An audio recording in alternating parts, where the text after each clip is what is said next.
My phone buzzed 3 times. Rachel's messages appeared. You're kidding.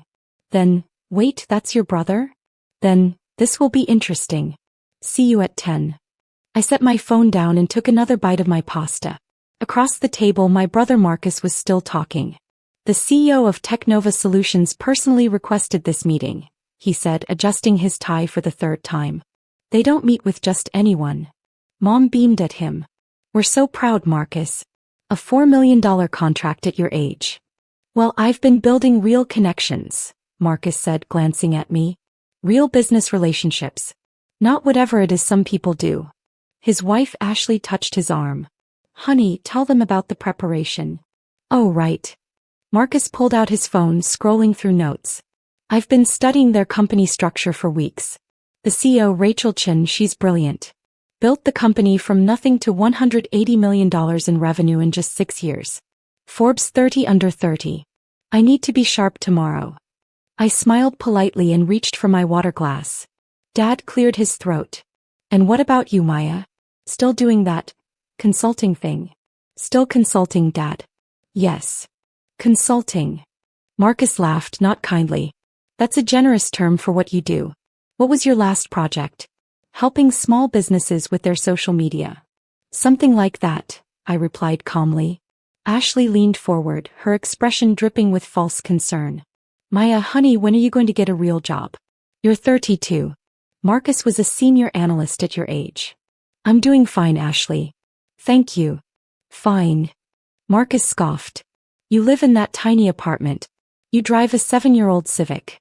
Mom said you couldn't even afford to chip in for her birthday dinner last month. I hadn't been invited to Mom's birthday dinner. But I didn't say that. Marcus has a point, sweetheart, Mom said gently. We worry about you. Maybe Marcus could help you get an entry-level position somewhere? Use his connections. I appreciate the thought, but I'm good. Marcus shook his head. This is exactly your problem, Maya. Too proud to accept help. Too stubborn to admit you're struggling. He turned to Dad. Remember when she said she was starting a business 5 years ago? We haven't heard about that in a while. Because you're looking at the CEO right now, I thought. But I just said, life takes unexpected turns. Clearly. Ashley sipped her wine. I'm just saying, at some point you have to face reality. Not everyone is cut out for entrepreneurship. There's no shame in getting a regular job. My phone buzzed again. Rachel, want me to make him sweat a little? I typed back under the table, just be yourself. That'll be enough. Marcus was still talking. Tomorrow's pitch is make or break for my career. TechNova Solutions contracts with Fortune 500 companies. If I land this, I'm looking at a promotion, maybe even a partnership track at my firm. What exactly are you pitching? I asked. He looked surprised I'd shown interest. Software integration services. My firm specializes in helping mid-size companies scale their tech infrastructure. TechNova is expanding into the healthcare sector, and they need experts who understand compliance, security, HIPAA regulations. That's us. Sounds complicated, I said. It is. Which is why they're meeting with me and not someone at your level. He smiled, but there was no warmth in it. No offense, Maya, but this is sophisticated corporate work. Not small business consulting. None taken. Dad raised his glass. A toast. To Marcus and his big pitch tomorrow. Everyone raised their glasses. I raised mine too, thinking about what tomorrow would bring. Just out of curiosity, I said casually, what time is your meeting? 10 a.m. sharp. At TechNova's headquarters downtown. The top floor. Marcus grinned. I've never been to an executive suite like that. Apparently, the CEO's office has a view of the entire city. It does. I designed it that way. 6 years ago, I was exactly where Marcus thought I still was. Struggling, uncertain, working 3 part-time jobs while trying to build something that mattered. I met Chen at a tech conference where I'd volunteered to work registration just to get in the door. She was giving a keynote on AI applications in healthcare. I was the nobody handing out name badges. During a break, she came to the registration table looking for extra materials. We started talking. What was supposed to be a 2-minute conversation turned into 3 hours at the hotel coffee shop. She had the technical vision. I had the business operations background and compliance expertise from my previous work in healthcare administration. The boring job my family had mocked me for taking. We should build something, Rachel said that night. Like what? A platform that actually works. Healthcare tech is a nightmare. Hospitals, clinics, insurance companies, they're all using systems that don't talk to each other. What if we built something better? 3 weeks later, we filed incorporation papers for TechNova Solutions. Rachel was the public face, the technical genius, the CEO everyone interviewed. I was the COO handling operations, compliance, business development, everything behind the scenes. We agreed early on, Rachel would take the spotlight. I'd build the engine. You sure you don't want credit? She'd asked when we signed our partnership agreement. Positive. Let them underestimate me. It's useful. And it had been. While everyone focused on Rachel, I negotiated our first contracts, built our compliance framework, hired our initial team, and structured the deals that grew us from $0 to $180 million in revenue. I owned 40% of TechNova Solutions. Rachel owned 40%. Our early investors held the remaining 20%.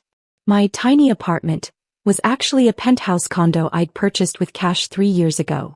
I kept my old Civic because it was reliable and drew zero attention. And I definitely hadn't missed Mom's birthday dinner because I couldn't afford to chip in. I'd missed it because I was in Singapore closing a $22 million contract with a hospital network. But my family didn't know any of this. They knew what they saw. Maya, the struggling consultant, the family disappointment, the one who never quite figured it out. I'd kept it that way intentionally. Early on, when TechNova started gaining traction, I'd considered telling them. But then Marcus got promoted to senior analyst, and suddenly every family dinner became a showcase for his achievements. Marcus closed a $200,000 deal. Marcus is being considered for the Young Professionals Award. Marcus. And every achievement of his came with a subtle jab at me. So I stayed quiet. Watched. Waited. I told myself I was protecting my peace, maintaining boundaries, staying focused on building something real. But if I'm being honest, part of me was curious. How far would their dismissiveness go? How long would they keep assuming the worst about me? Apparently, all the way to Marcus pitching his services to my own company. That night after dinner, I called Rachel from my car. Tell me you're actually going through with the meeting, she said, laughing. Oh, we're absolutely going through with it. He worked hard on this pitch. We should hear him out. You're evil. I love it. Just be professional, I said. Evaluate his proposal fairly. If it's good, it's good. And if it's not, then it's not. Either way, he earned the meeting through his work, not through me. Let's give him that much. Rachel was quiet for a moment. You know, most people would have told their family by now. About TechNova. About what you've built. Maybe. Why haven't you? I watched the lights of downtown through my windshield. Because I wanted to build something that had nothing to do with them. No family connections, no leg up, no Maya only succeeded because of her parents' money or her brother's network. Just me and you and what we could create. You've proved that 1,000 times over, Maya. To you. Not to them. And tomorrow? Tomorrow Marcus gets his meeting. And we'll see what happens. I drove home, parked in my building's underground garage, and took the elevator to the 23rd floor. My condo was dark and quiet. Floor-to-ceiling windows overlooked the city. I poured a glass of wine and pulled out my laptop. The pitch deck Marcus's firm had submitted was already in my email. Rachel and I had both reviewed it last week. It was adequate. Not groundbreaking but competent. They understood the basics of healthcare tech integration. Their timeline was realistic. Their pricing was competitive but not exceptional. If Marcus weren't my brother, we'd probably take the meeting, hear them out, and then politely pass. We had 3 other firms pitching similar services, 2 of which had more impressive track records. But Marcus was my brother. And tomorrow's meeting was about more than just a contract. I opened my messages and texted Rachel, standard meeting protocol. Conference room B, full team present. She replied immediately, you're sitting in? It's a major services contract. Of course I'm sitting in. He's going to die when he sees you. Probably. See you at 9:45 for prep. I closed my laptop and looked out at the city. Tomorrow everything would change. I arrived at TechNova headquarters at 9:30 a.m., using my private entrance on the building's east side. The top floor was already buzzing with activity. Morning, Ms. Rodriguez. my assistant Cameron said, handing me a coffee. Your brother's team called twice to confirm the meeting. They sound nervous. First time pitching to a company this size, I said. Understandable. Rachel was already in her office reviewing notes. She looked up when I walked in, grinning. Ready for this? As I'll ever be. Conference room B is set up. I invited Michael from Security Integration and Priya from Compliance. Figured we should have the full decision-making team. Perfect. At 9:55 Cameron buzzed me. Ms. Rodriguez, your brother's team is in the lobby. Send them up in 5 minutes. I walked to conference room B and took my usual seat, not at the head of the table where Rachel would sit as CEO, but 3 seats down on the right side. Pole position. Where I always sat. The room had floor-to-ceiling windows overlooking downtown. The morning light poured in. Rachel sat at the head of the table reviewing Marcus's deck on her tablet. Michael and Priya chatted quietly about a security update. At exactly 10 a.m. Cameron opened the door. Miss Chen, your 10 o'clock is here. Send them in, please.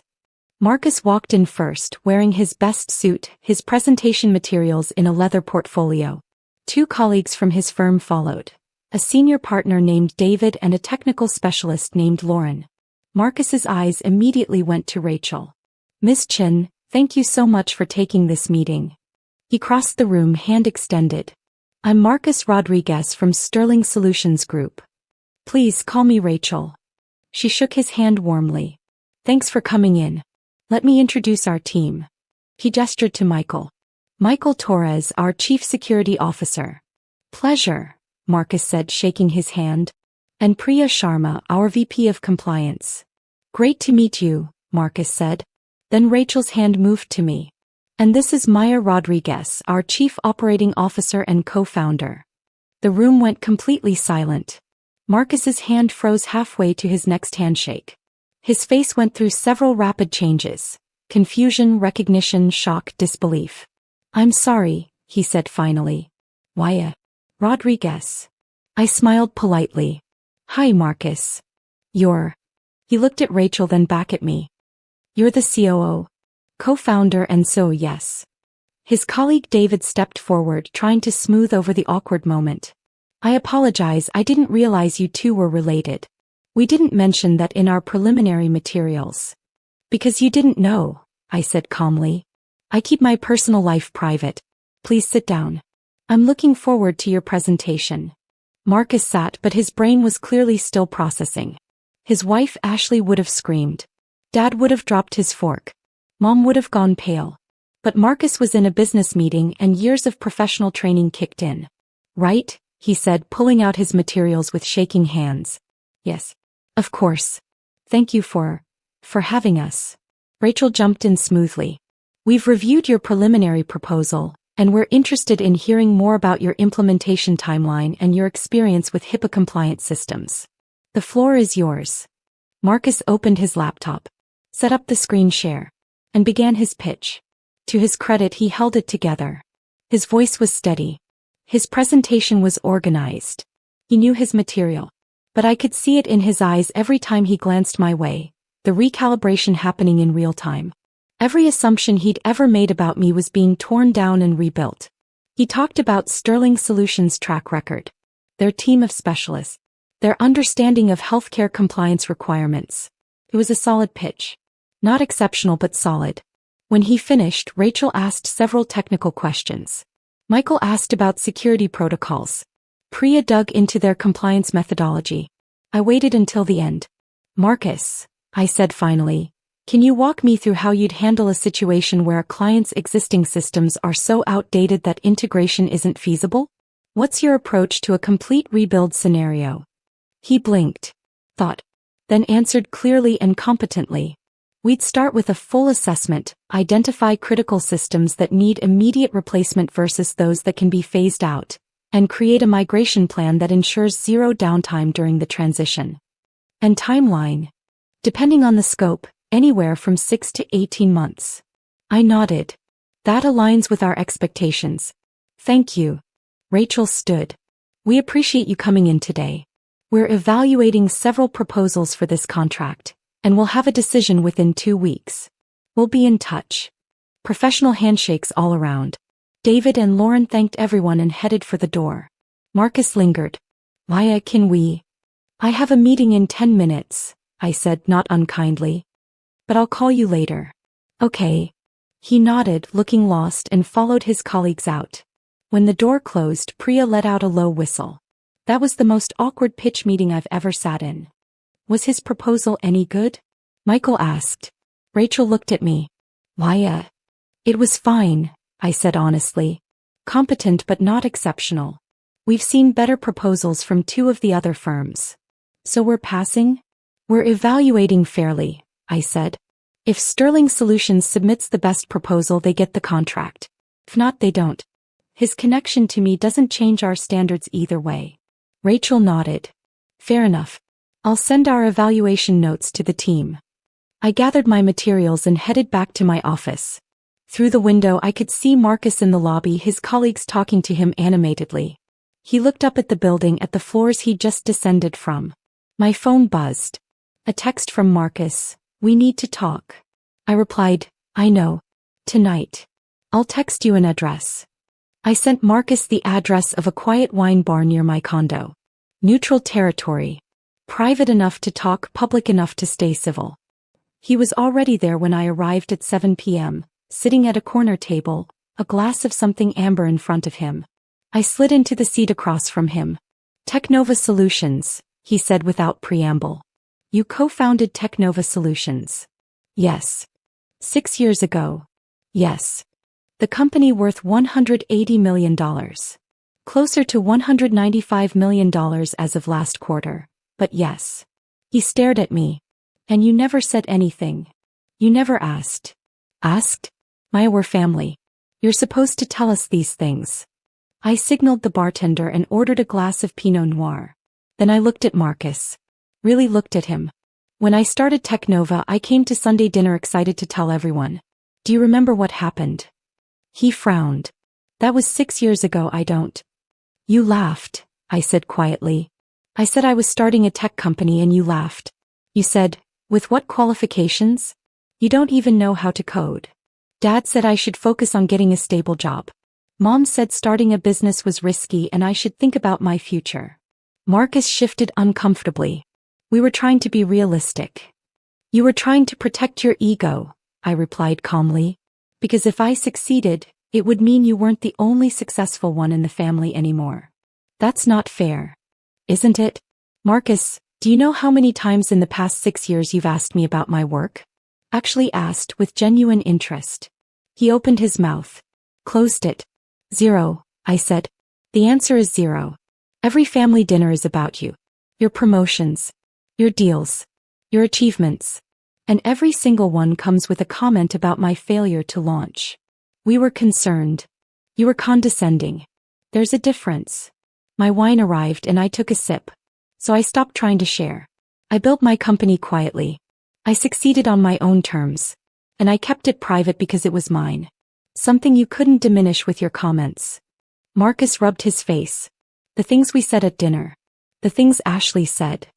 Were honest reflections of what you think of me. I'm glad I know where I stand. Maya, I'm sorry. If I'd known, you'd have treated me differently. I know. That's exactly the problem. I leaned forward. Your respect for me shouldn't be contingent on my net worth or my job title. I'm your sister either way. He was quiet for a long moment. You're right. You're absolutely right, and I've been a terrible brother. Yes, you have. Is there anything I can do to fix this? I considered him. Despite everything, he was still my brother. Still the kid who taught me to ride a bike, who scared away my first terrible boyfriend, who called me from college when he was homesick. That person was in there somewhere. You can start by treating people with respect regardless of their position or success, I said. Ashley was incredibly rude to me at dinner. You backed her up. I'll talk to her. And you can stop using family dinners as a platform to showcase your superiority. He winced. Noted. And you can understand that my relationship with Mom and Dad needs to be rebuilt on my terms, not yours. What does that mean? It means I'm not sure I want them to know about TechNova yet. Or maybe ever. I'm still deciding. Marcus looked shocked. You're not going to tell them? Why should I? So they can suddenly be proud of me? So they can brag to their friends? so they can feel entitled to my success after spending years dismissing my efforts. I shook my head. I don't owe them that revelation. Why, you wanted to know what you could do to fix this? Respect my choices. All of them. Including this one. He sat back processing. Fair enough. We sat in silence for a moment. For what it's worth, Marcus said finally, your company is incredible. The work you're doing in healthcare tech, I did my research for the pitch. I just didn't know I was researching my sister's company. Thank you. And your presentation evaluation was fair. I know we're probably not the best firm for the job. You're not. But you're in the top 3. You did good work.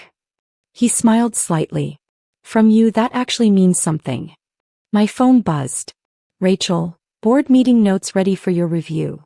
I glanced at the time. I need to go. Conference call with our Singapore office in an hour. Marcus stood when I did. Can we do this again? Dinner? Just us. I'd like to get to know my sister. The real one. Not the version I made up in my head. I studied him. He looked sincere. Maybe people could change. Maybe, I said. Text me next week. I will. I turned to leave, then paused. Marcus? One more thing. Yeah. If you tell Mom and Dad about TechNova before I'm ready, I will make sure Sterling Solutions never works with any company in our network. And our network is extensive. His eyes widened. You'd really do that? In a heartbeat. This is my story to tell. Not yours. Understood. I left the wine bar and walked the 3 blocks home. The city lights reflected off the buildings downtown. Somewhere in one of those towers, Rachel was probably still working, refining our Q3 strategy. My phone buzzed again. This time it was my assistant. Reminder. Forbes interview tomorrow at 2 p.m. They want to feature both co-founders. I smiled. 6 years of staying in the shadows. Maybe it was time to step into the light. But on my terms. Always on my terms. 2 weeks later, I sent Marcus an email with our decision on the Sterling Solutions contract. After careful evaluation, we've decided to move forward with Harrison and Associates for our healthcare integration needs. However, we were impressed with your team's compliance expertise and would like to discuss a smaller pilot project focused on HIPAA training protocols. If you're interested, let's schedule a call. It wasn't the $4 million contract he'd wanted. But it was real work, earned fairly with room to grow if they proved themselves. He called me 30 minutes after I sent the email. You didn't have to do this, he said.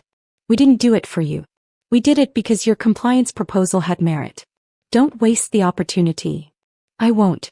Maya, thank you. Make it worth our investment. 3 months later, the pilot project was going well. Marcus's team delivered quality work on time within budget. We were considering expanding the contract. He'd started texting me occasionally. Not about work. Just life. Funny things. Random thoughts. The way siblings do when they actually care about each other. I hadn't told our parents yet. Maybe I would eventually. Maybe I wouldn't.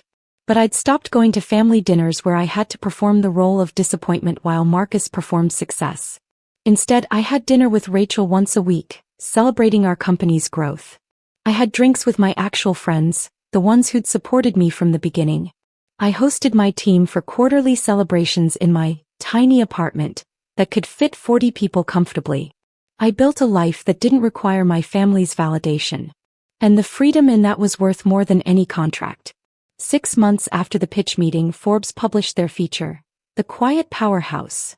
Meet Maya Rodriguez, the COO who built a $195 million empire while everyone was looking elsewhere. The article included a photo of Rachel and me in our office, with the city skyline behind us. Marcus texted me when it came out. I framed it. It's on my desk. I'm sorry I didn't see you sooner. I replied, you see me now. That's what matters. Mom called 3 minutes after the article went live. I let it go to voicemail.